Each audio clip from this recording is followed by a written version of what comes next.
All right, it looks like I am recording. All right, so y'all, I'm doing this in my podcast studio, so it's gonna seem a little bit weird, but this is my books. These are my books that I have. I bought them. I'm not gonna read all of them in February. It is impossible because we got a few weeks left. There's about 9 books that I'm hoping to finish by spring. I'm a realistic reader, okay?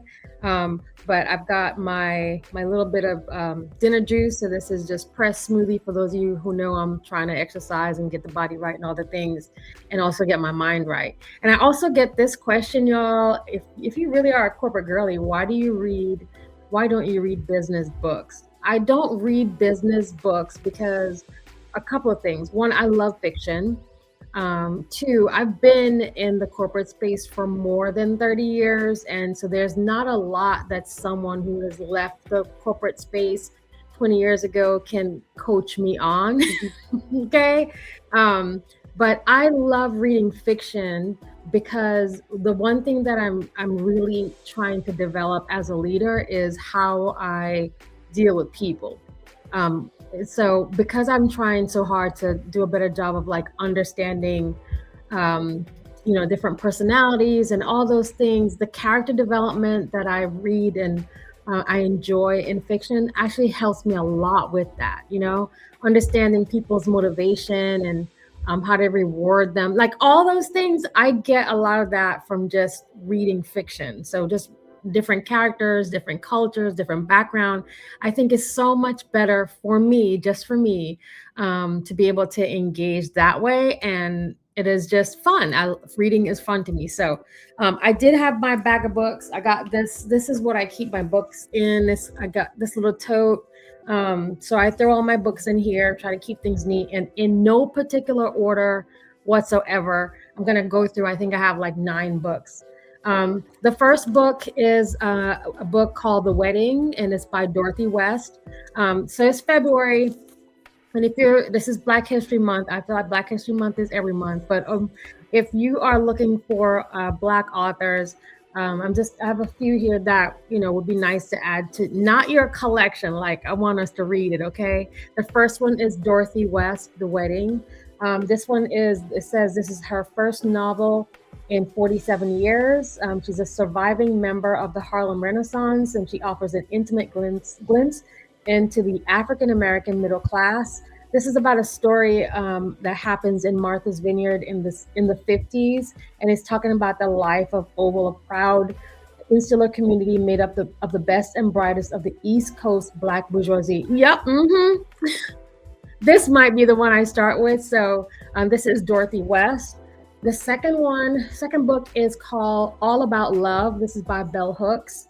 And this is again, I had heard of the author. In fact, I think I wanted to read it autobiography. I think there is one. And I was like, yeah, let me just go ahead and read this book. So this is All About Love. And this is, I'm trying not to give away too much, y'all. And you know what? Like once I crack open a book, if I crack open a book, I'm gonna keep reading it. You know what I'm saying? Anyway, so here we go. All About Love, Bell Hooks. Next book, this one is a book called Dubliners. Okay, anyway, it's by James Joyce. And it's living overseas, but writing always about his native city. Joyce made Dublin unforgettable. So these are stories that show us the different truants, seducers, gossips, rally drivers. It's a real sense of what was happening in this particular time. So this is a book. I think I found out about this book because one of my favorite actors said he read it. His name is Cillian Murphy. So I said, all right, but go ahead and read it. So this is this book by James Joyce. I think it's pronounced Dubliners. Don't come for me if I didn't say it right, okay? Another book that I want to try. This is a very thick one. It's called Independent People. And this one is, I cannot pronounce the name of this author, but there you go if you want to take a snapshot.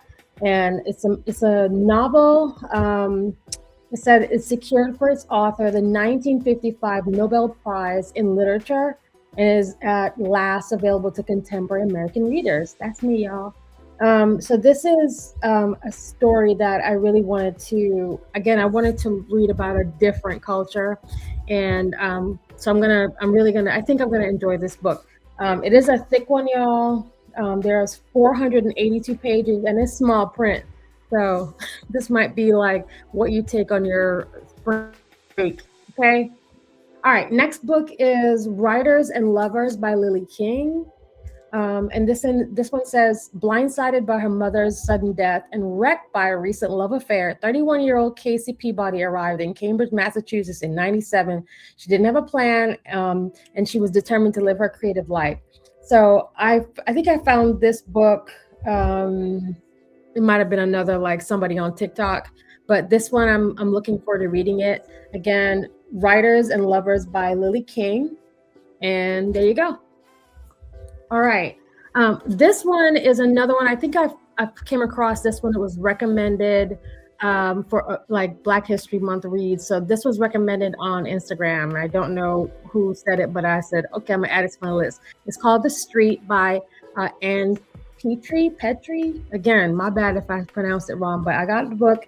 And it talks about following the spirited Ludi Johnson, a newly single mother whose efforts to claim a share of the American dream for herself and her young son meet frustration at every turn in 1940s Harlem.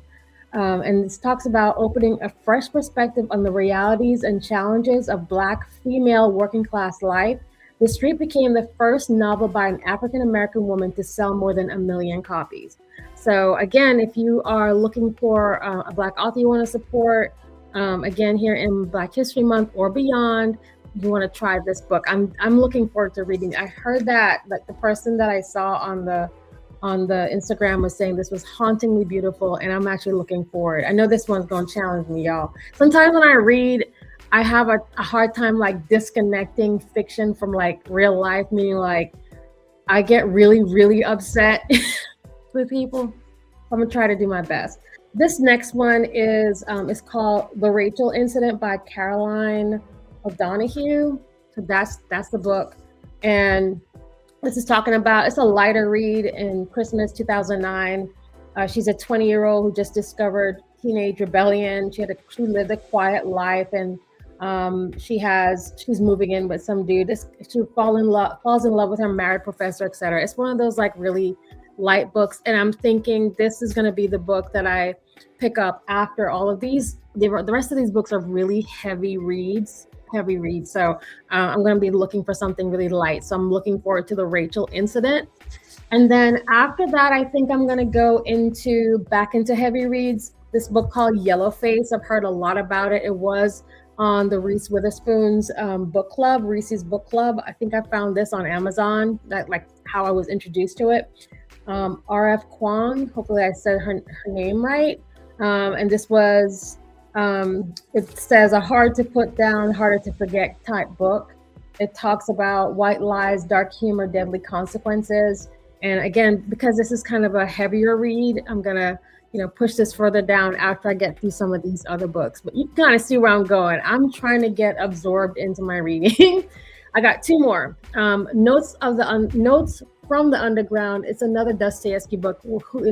That's my favorite Russian literature, like my favorite. Okay, and I'm sure a lot of people say the same. So I'm, but this is a thin book, but very fine print. Okay, like that fine. Okay, so it's thin, but it is going to take me some time to finish it. But again, I know after I get through all these heavier reads, I'm going to want something kind of light to close it out. And then the last book I have is called Wild Dark Shore. And I heard about this book from a brother on TikTok that reads a lot of books, y'all. And I was like, okay, I'm gonna try it. I bought this book with the intention of reading it over Christmas. I just never got to it. So I have it still on my TBR, and I do want to read this by Charlotte McConaughey. So that is Wild Dark Shore. So those are the books on my TBR. And again, I'm just sharing with you all in the hopes that if you're reading, it's encouraging you to continue on your reading journey. As I said before, reading fiction helps me understand people better. It's also just a great stress relief. You can also go to the bookstore, so you don't have to spend money. It can be a really cheap hobby if you go to the bookstore. If you go to the library, y'all, I'm sorry. I actually do like purchasing my books, but when I need to, I do go to the library to get my books. So I hope you enjoyed this. I hope you are continuing on your reading journey. Thank you for those who support. This is a little bit of a long video, about 10 minutes, but I just wanted to show you all the books I have, and let me know if you're going to pick up any of these books, and how things are going for you. Thank you so much for watching. Have a good rest of your day, your night, your weekend, and all the things, y'all. Take care. Bye-bye.